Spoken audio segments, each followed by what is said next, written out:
I never called myself a survivor, nor did I want to, for one reason, is because I didn't want to go through life as a victim. I didn't want the camp experience to decide what kind of person I am.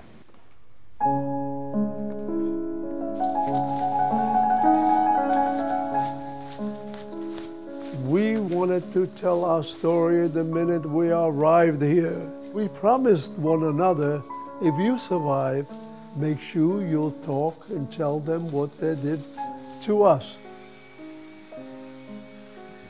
I never told my children about my story, not my children or grandchildren. The only time my daughter heard me, she was like 45 years old when I spoke in a museum. And my son heard me a couple of years later.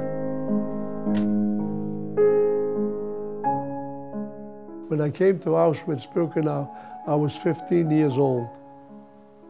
And right away, outside, they were standing in their uniforms and directing traffic again with their dogs. Left, right, left, right. Half of my transport went straight to crematorium.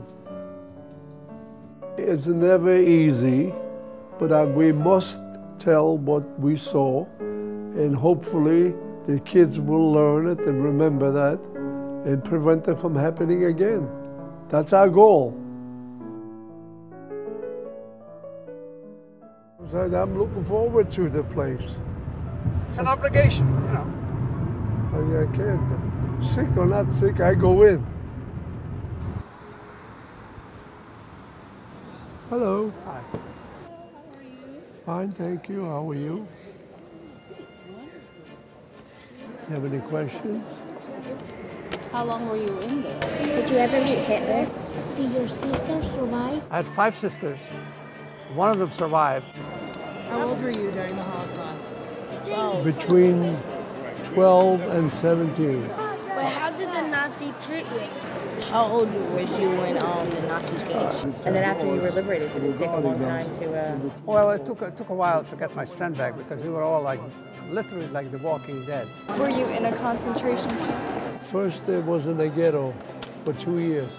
And then they had a selection. And then I was sent to Auschwitz. You ever heard of Auschwitz? So you lost your whole family? Your whole family? They murdered 5 of my sisters, my mom, and 3 little nieces and 2 nephews. The clock is ticking. They're aware of the passage of time more than anybody else, and so there's even a stronger impulse to share with as many people as they can.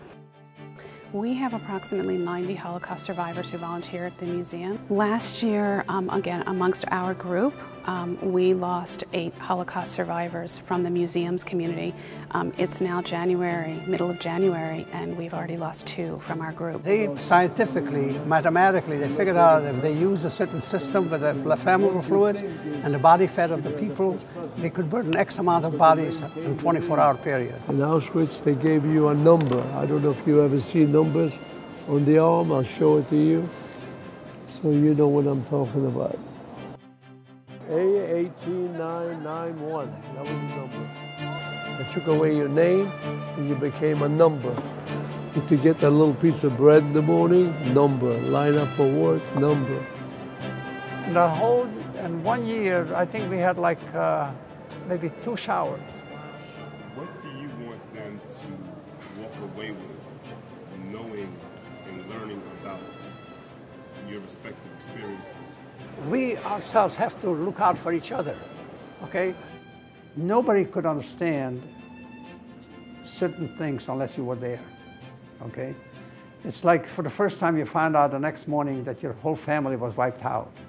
That's very hard to replicate, you know? And I don't expect, nor do I want people to understand. As long as they know the story so that we could improve the world not to be like this. We are the last generation, and then after a while, all the survivors will be gone, and they'll have to read it from books and pictures. Therefore, we always say, listen to us now, and remember us. We want you to carry it on.